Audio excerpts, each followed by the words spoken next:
আল্লাহর হাবিব বলেন, কেউ যদি পাহাড় থেকে ঝাঁপ দিয়ে নিচে পড়ে যায় আর ফাকাতা নাফসাহু, সে নিজেকে হত্যা করে, আত্মহত্যা করে, ফাহুয়া ফি নারি জাহান্নাম, ওই ব্যক্তিরা চিরস্থায়ী জাহান্নামে চলে যাবে। শুধু জাহান্নামের আযাব নয়, ইয়াতারাদ্দা ফীহি খালিদান মুখাল্লাদান ফিহা আবাদা,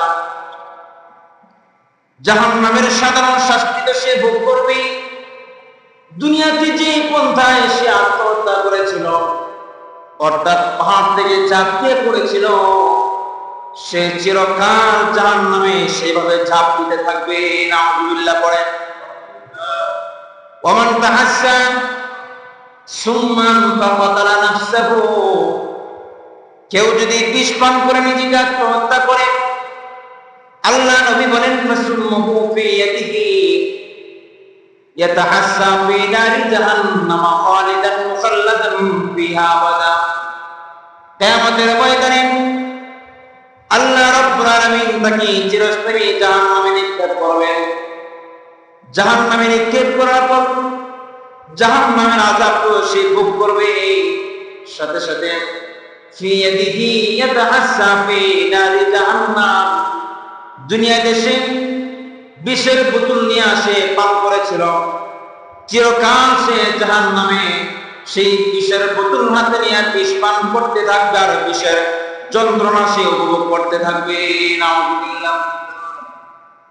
ওয়ামান কাতালা নাফসাহু বিহাদিদাতিন ফাহাদিদাতুহু ফি ইয়াদিহি ইয়াজিউ বিহা ফি নারি ফি বাতনিহি ফি নারি জাহান্নাম খালিদান মুখাল্লাদান ফিহা আবাদা। আল্লাহ নবী বলে, কেউ যদি লোহার অস্ত্র দ্বারা নিজেকে আত্মহত্যা করে, কিয়ামতের ময়দানে সে তো জাহান্নামে যাবে। ফাহাদিদাতুহু ফি ইয়াদিহি ইয়াজিউ বিহা ফি বাতনিহি, চিরকাল সে জাহান্নামে থাকবে আর সেই জাহান্নামে তাকে ওই লোহার অস্ত্রটা হাতে ধরিয়ে দেওয়া হবে। জাহান্নামের আযাব তো সে ভোগ করবে, সাথে সাথে চিরকাল সে ওই দুনিয়ার অস্ত্র দিয়া, লোহার অস্ত্র দিয়া যা দ্বারা সে আত্মহত্যা করেছিল, চিরকাল সে তার পেটে আঘাত করতে থাকবে। ইসলাম একজন মানুষের জান, একজন মানুষের প্রাণে এত মূল্যায়ন করেছে। ইসলাম ইতিহাসের সর্বশ্রেষ্ঠ অন্ধকার যুগকেও ইসলাম তার মানবতা দিয়ে, মানবতার বিধান প্রতিষ্ঠা করে স্বর্ণের যুগে পরিণত করে দিয়েছিল সে সময়টা। আসুন আমরা বর্তমানে বিশ্বের যারা প্রভাবশালী, বিশ্বের যারা মরণ দাবি করে, তারা প্রতিনিয়তই স্লোগান দেয় মানবতার নামে, মানবাধিকারের নামে। আসুন আমরা আজকে অন্যান্য ধর্মের মানবাধিকারের নিয়ম কেমন আর আমাদের ইসলামের মানবাধিকারের নিয়মগুলো কেমন আলোচনা করি। সম্মানিত হাজরিন, প্রথমে আসুন একজন মুসলমানের, একজন হিন্দু, একজন খ্রিস্টান, একজন অমুসলিমের জান সম্পর্কে, তার শরীরের কতটুকু দাম ইসলাম দিয়েছে। হোক সে মুসলমান, হোক সে অমুসলিম, ইসলাম সেই ক্ষেত্রে কেমন নীতি নির্ধারণ করে দিয়েছে, কেমন মানবতার নিয়ম নির্ধারণ করে দিয়েছে। আল্লাহ পাক কোরআন কারীমে বলেন, ইয়া আইয়ুহাল্লাযীনা আমানু কুতিবা আলাইকুমুল কিসাসু ফিল কতলা। আল্লাহ পাক বলেন, মানুষের দেহের মূল্য সারা দুনিয়ার চেয়েও বেশি। সুতরাং কোন মানুষকে যদি হত্যা করা হয়, কোন স্বাধীন নাগরিককে যদি হত্যা করা হয়, আল্লাহ পাক বলেন ইসলামের বিধান হলো তাকেও হত্যা করা হবে, তাকেও হত্যা করা হবে। কারণ একজন মানুষের জানের মূল্য সাধারণ নয়। নবী আরবি বলেন, قال النبي صلى الله عليه وسلم لزوال الدنيا على الله أهون من قتل رجل مؤمن। নবী আরবি বলেন, সমস্ত দুনিয়া ধ্বংস হয়ে যাবে, এটা আল্লাহর কাছে সহজ মনে হয়, তবে একজন মুসলমানের প্রাণ নষ্ট হয়ে যাবে এটা আল্লাহর কাছে সহজ মনে হয় না। মানুষের প্রাণের জানের মূল্য এবং ইসলাম দিয়েছে। নবী আরবি আরো বলেন, قال النبي صلى الله عليه وسلم لو أن أهل السماء والأرض اشتركوا في دم المؤمنين لكبهم الله في النار। আল্লাহর হাবিব বলেন, সারা দুনিয়া আসমান এবং জমিনের সমস্ত প্রাণী যদি একজন মুসলমানকে হত্যা করার ক্ষেত্রে শরীক হয়ে যায়, লাকাব্বাহুমুল্লাহু ফিন্নার, একজন মুসলমানকে হত্যা করার কারণে আল্লাহ রাব্বুল আলামিন আসমান জমিনের সমস্ত মাখলুককে জাহান্নামে নিক্ষেপ করতে পারবে। আল্লাহ পাক একজন মুসলমানকে হত্যা করলে সেই হত্যার ক্ষেত্রে যদি আসমান জমিনের সমস্ত কিছুই সমস্ত মাখলুক শরীক থাকে, আল্লাহ পাক বলেন, আল্লাহ নবী বলেন, লাকাব্বাহুমুল্লাহু ফিন্নার, একজন মুসলমানকে হত্যা করার কারণে সমস্ত মাখলুককে আল্লাহ পাক জাহান্নামে দিবেন। আল্লাহ পাক একজন মুসলমানের জানের কতটুকু নিরাপত্তা ইসলাম দিয়েছে। এবার আসুন, শুধু কি আরেকজনকে হত্যা করলেই গোলাম হবে? না, ইসলাম বলে নিজের জান নিজে যদি নিহত করে, অর্থাৎ কেউ যদি আত্মহত্যার পথ বেছে নেয়, সেই ক্ষেত্রেও ইসলাম কঠিন বিধান জারি করে দিয়েছে। এটা ইসলাম বড় পাপ, মহা পাপ বলে আখ্যায়িত করেছে। কারণ আল্লাহর কাছে ইসলামের কাছে ইসলাম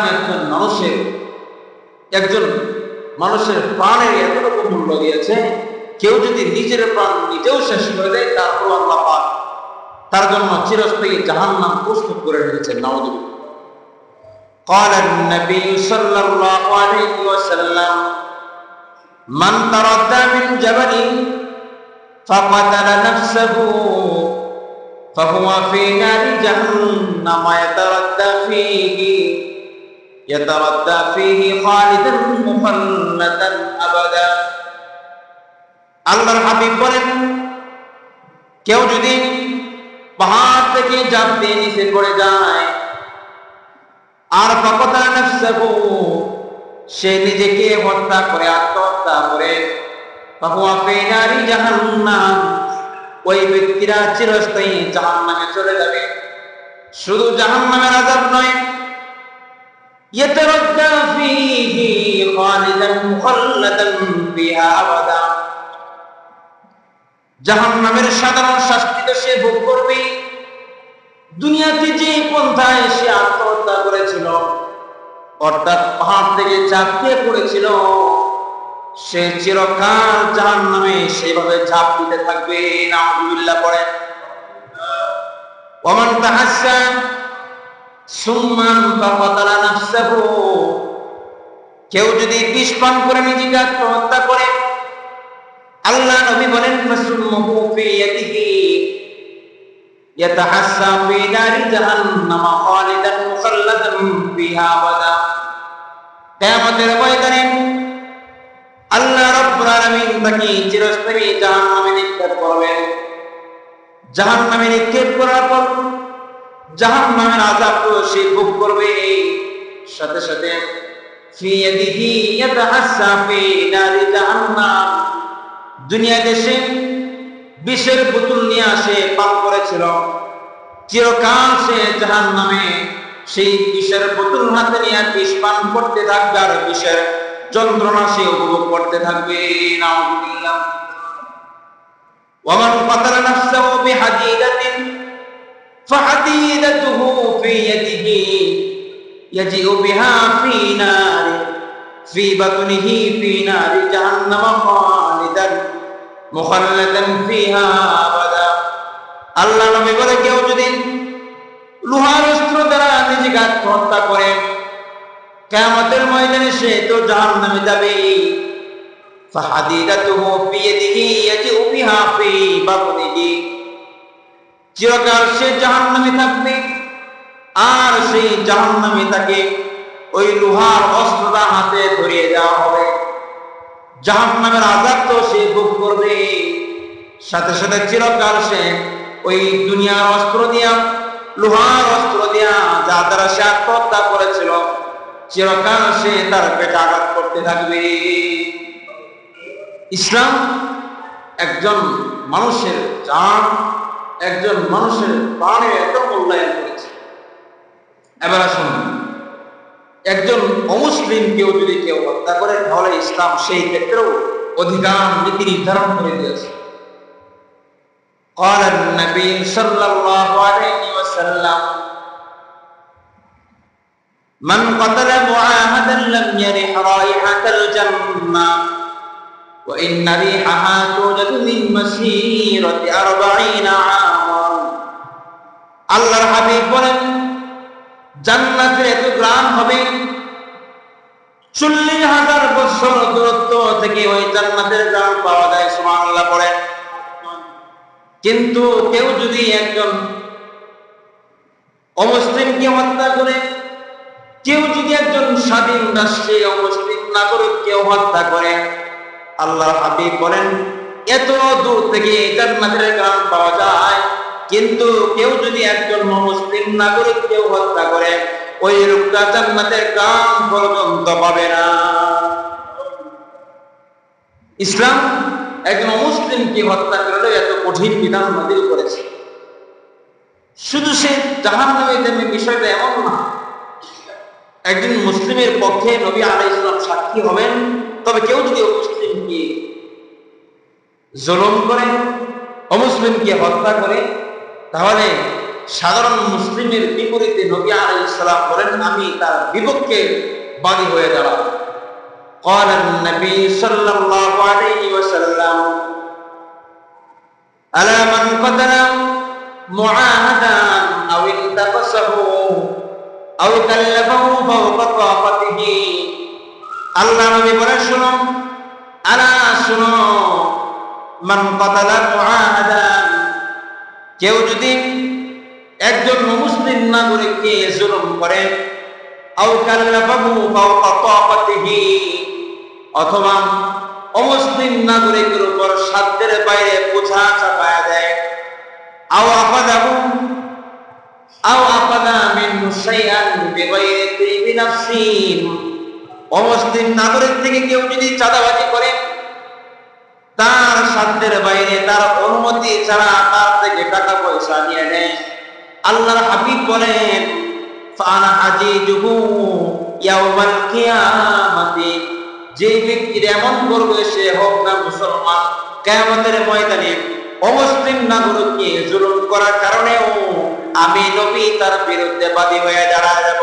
নাউযুবিল্লাহ। ইসলাম অমুসলিমকেও যদি জুলুম করা হয়, তারপরে ইসলাম বলে সে জাহান্নামী। শুধু তাই নয়, ইসলাম বলে যুদ্ধের ময়দানে সাধারণত নিয়ম হলো, যাকেই পায় শত্রু বিরোধী দলের যাকেই পায় তাকেই হত্যা করা হয়। সেই ক্ষেত্রে ইসলাম এখন এক অনন্য বিধান কায়েম করেছে। ইসলাম বলে যুদ্ধের ময়দানে শত্রুকে হত্যা করা হবে, তবে যদি ওই শত্রুর ভিতরে নারী, শিশু, শাইখান কাবীরান এবং বয়োবৃদ্ধ কোনো মানুষ থাকে, তাহলে তাকে তিনি হত্যা করবেন। লা তাকতুলু ওয়ালিদান তিফলান ওয়ালা ইমরাতান ওয়ালা শাইখান কাবীরান। ইসলাম বলে যুদ্ধের ময়দানে যদি শিশু থাকে তাহলে তাকে হত্যা করবে না। ওয়ালা ইমরাতান, যদি নারী থাকে তাহলে তাকে হত্যা করবে না। ওয়ালা শাইখান কাবীরান, যদি বৃদ্ধ মানুষ থাকে তাকে হত্যা করবে না। অথচ আজকে যারা মানবাধিকারের স্লোগান দেয়, মানবতার ফেরিওয়ালা যারা দাবি করে, বিশ্বের যারা পরাশক্তির অধিকারী, তারা মানবতার দাবিদার বটে, তবে যুদ্ধের ময়দানে ইসলাম বলে শিশুদেরকে হত্যা করবে না। অথচ আজকে মানবতার দাবিদার যারা, তাদেরকে দেখা যায় যুদ্ধ ছাড়াই এমনিতেই বোমা মেরে হাজার হাজার মানুষ ধ্বংস করে দেয়। আছে না নাই? সম্মানিত মুসলমান, আজকে এই মানবতা নিয়ে আলোচনা করার কারণ হলো, আমরা যারা সোশ্যাল মিডিয়ায় থাকি, যারা দেশের খবরাখবর রয়েছে, আমরা জানি সারা বিশ্বের একটা সংস্থা আছে, সেটা হলো জাতিসংঘ। জাতিসংঘের একটা অন্যতম সেক্টর হলো মানবাধিকার, যাকে ইংলিশে বলা হয় হিউম্যান রাইটস। মানবাধিকার সংস্থা, ওই মানবাধিকার সংস্থার একটা অংশ, একটা শাখা বাংলাদেশে আনার দাবি করা হচ্ছে। অথচ যেই মানবাধিকারের সংস্থা বাংলাদেশে আনতে যাচ্ছে, সেই মানবাধিকারের সংস্থাই খোদ আমেরিকা সেটাকে পরিচালনা করে। আর সেই ইউরোপ রাষ্ট্রগুলো মিলে যারা সেই মানবাধিকারের সংস্থা আবিষ্কার করেছে, তারাই আমার মুসলমান ফিলিস্তিনি হাজারো লক্ষ মানুষকে হত্যা করে যাচ্ছে। সুতরাং আমাদের মুসলমানের দাবি থাকবে,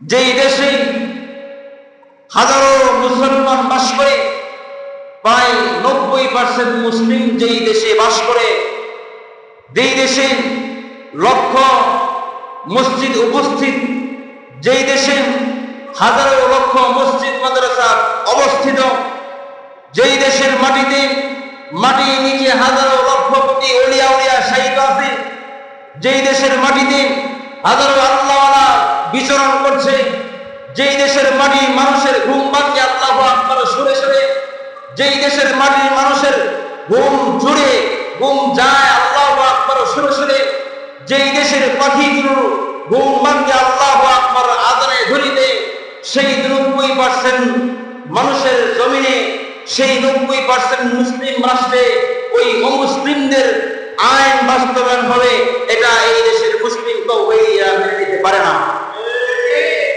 সুতরাং আমাদের দাবি হবে, আমাদের ঈমানি দাবি থাকবে, যেই মানবতার ফেরিওয়ালারা আজকে মানবাধিকার সাব্যস্ত করতে চায়, মানবাধিকার নিয়ম নীতি সাব্যস্ত করতে চায়, অথচ তারাই হাজারো লক্ষ কোটি মানুষকে পৃথিবীর শুরু লগ্ন থেকে হত্যা করে আসছে।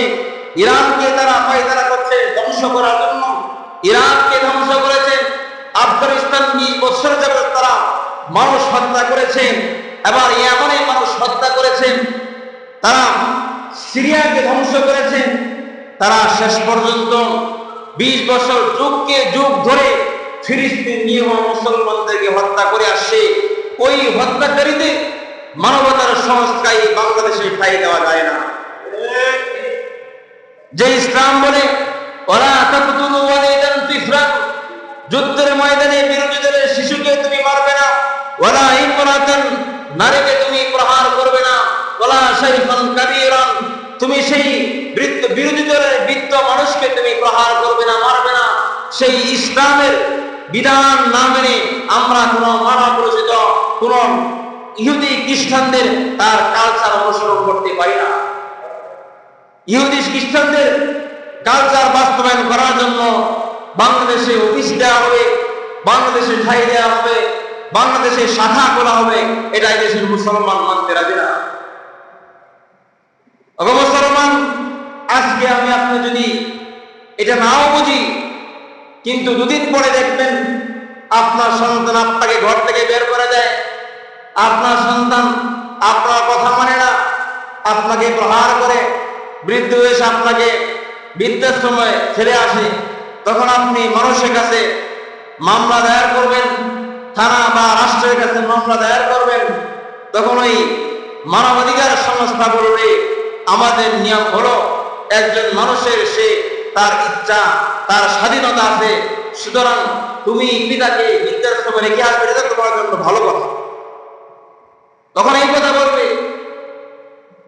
তোমার সন্তান যখন বড় হবে, সন্তান চাবে সে একজন পুরুষকে বিবাহ করার জন্য, তখন তুমি নিজের সন্তানকে বাধা দেবে, আর সেই মানবাধিকার হিউম্যান রাইটস বলবে শোনো, তোমার বলার অধিকার নাই, আমাদের নিয়ম হলো, আমাদের নীতি হলো তার শারীরিক চাহিদা, সে একজন মানুষ, তার যে চাহিদা, সে যদি চায় একজন পুরুষকে বিবাহ করতে পারবে, তার অধিকার আছে। তুমি পিতা, তুমি মাতা, তুমি গার্ডিয়ান, তোমার বলার কোনো অধিকার নেই।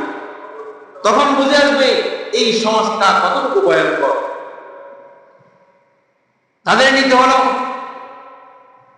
যদি কেউ চায় একজন পুরুষ যদি সে মনে করে আমি একজন মহিলা, এটা তার জন্য স্বাধীনতা, এটা তার অধিকার। একজন পিতা তার সন্তানকে শাসন করবে, সেই মানবাধিকার সংস্থা বলে না, একজন মানুষ তার স্বাধীনতা আছে, সে তার উপর অন্য কেউ, তার পিতা তার মাতা শাসন করার অধিকার রাখে না। রাষ্ট্রীয়ভাবেও সেই মানবাধিকার সংস্থাগুলো ক্ষতিকর হয়ে থাকে।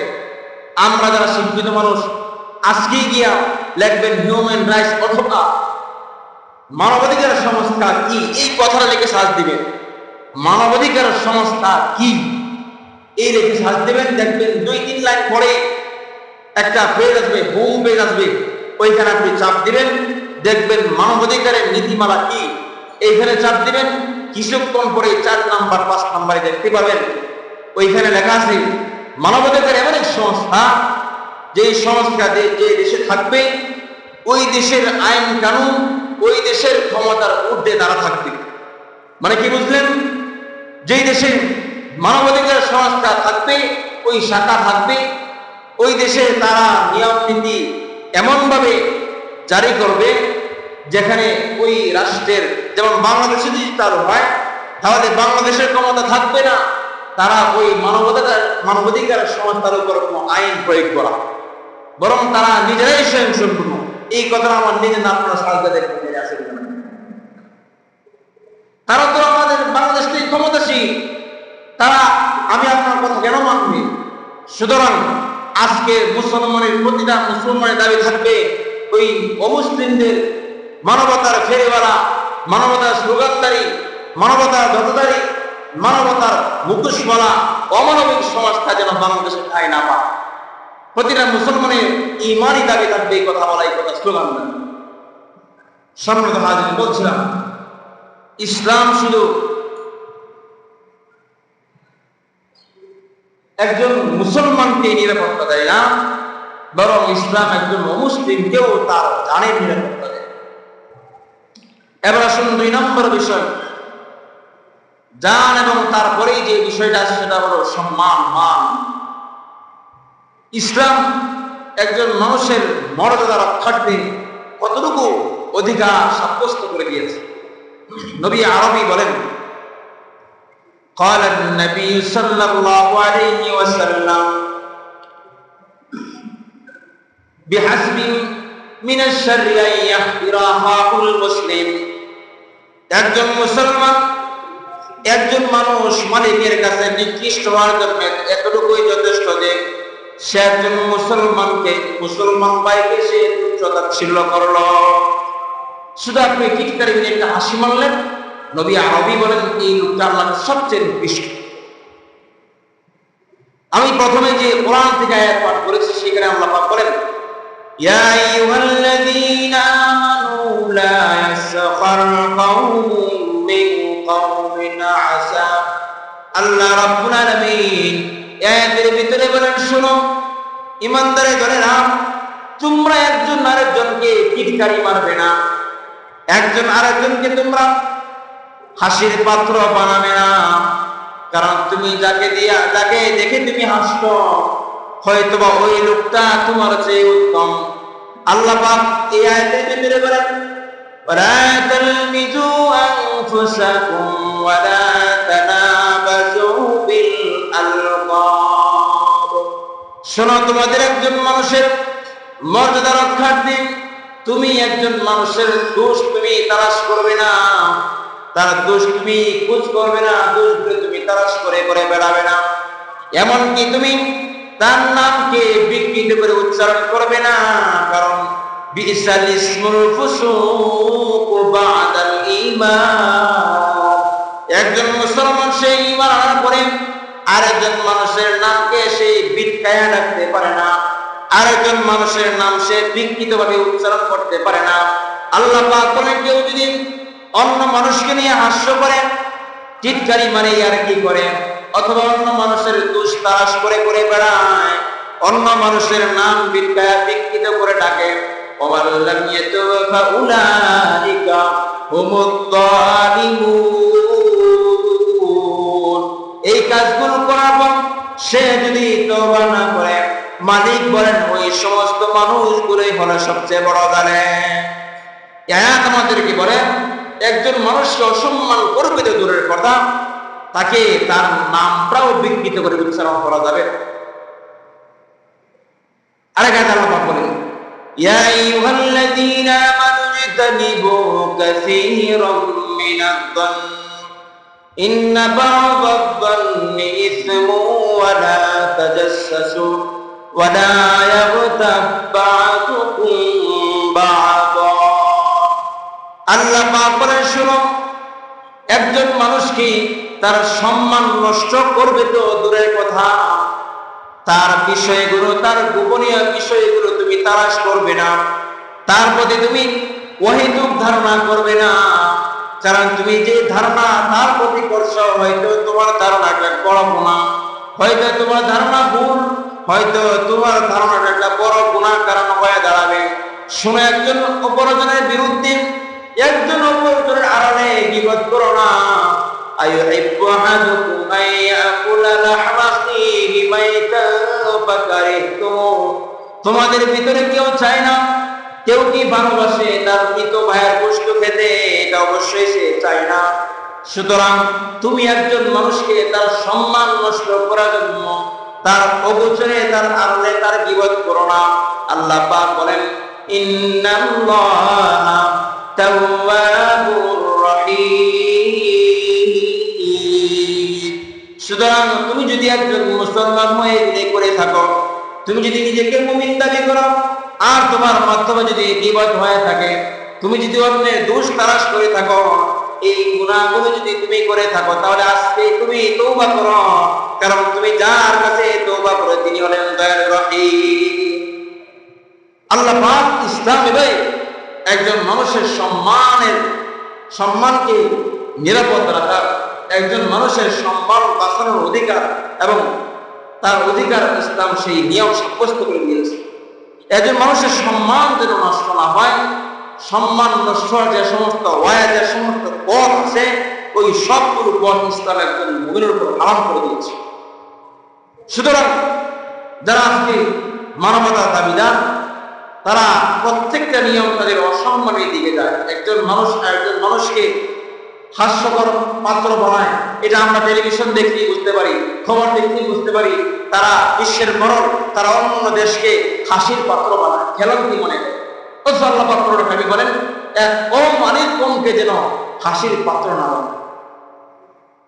না আসে, তাদেরকে যেন ইয়ারকি না মারে, তাদেরকে যেন ছোট মনে না করে। যারা আজকে মানবতার দাবিদার, তারাই দেখা যায় টেলিভিশনে দাঁড়ায় নিজেদের অহংকার ফুটে আসে। অথচ ইসলাম বলে, আরেকজনকে তুমি ইয়ারকি করবে তো দূরের কথা, আরেকজনের নাম বিখ্যাপিত দূরের কথা, তার অগোচরে একটা, যদিও তার ভিতরে ওই অপরাধ থাকে, তারপরেও তুমি তার সম্মান রক্ষার্থে ওই অপরাধটা তুমি আলোচনা করবে না। সুতরাং ইসলামই একমাত্র ধর্ম যা মানুষের সম্মান রক্ষা করে। যাও, এই বিষয়ে আলোচনা চলতে থাকবে ইনশাআল্লাহ। আজকের বিশেষ শেষ বার্তা হলো, আমাদের প্রতিটা মুসলমানের দাবি থাকবে এই দেশে যেন ওই খুনি, ওই ইহুদি নাসারাদের কালচার অনুসরণের কোনো পথ যেন এই দেশে জারি না হয়, ওই ইহুদিদের কালচার যেন এই দেশে জারি না হয়ে যায়, এই দেশের মানুষের উপর চাপায় না দেওয়া হয়, সেই ব্যবস্থা নিয়ে সেই স্লোগান দেওয়া যেন এই দেশের মানুষে, এই দেশের মাটিতে, এই দেশের জমিনে যেন ওই ইহুদি খ্রিস্টান তাদের কালচার যেন এই দেশের মাটিতে ঠাঁই না পায়, একজন মুসলমানের দাবি সেই স্লোগান দেওয়া। আল্লাহ আমাদের সকলকে প্রত্যেকটা ইহুদি বিরোধী, ইহুদিদের এবং প্রত্যেকটা মুশরিকদের কালচার অনুসরণ করা থেকে বিরত রাখুক, এবং আমাদের দেশকে ইহুদিদের কবল থেকে, আমাদের দেশকে জালিমের কবল থেকে, আমাদের দেশকে মধ্যপ্রাচ্যের ইউরোপীয়দের কালচারের কবল থেকে আল্লাহ হেফাজত করুন সকলে করে। আমিন। ওয়া আখিরু দাওয়ানা আলহামদুলিল্লাহি।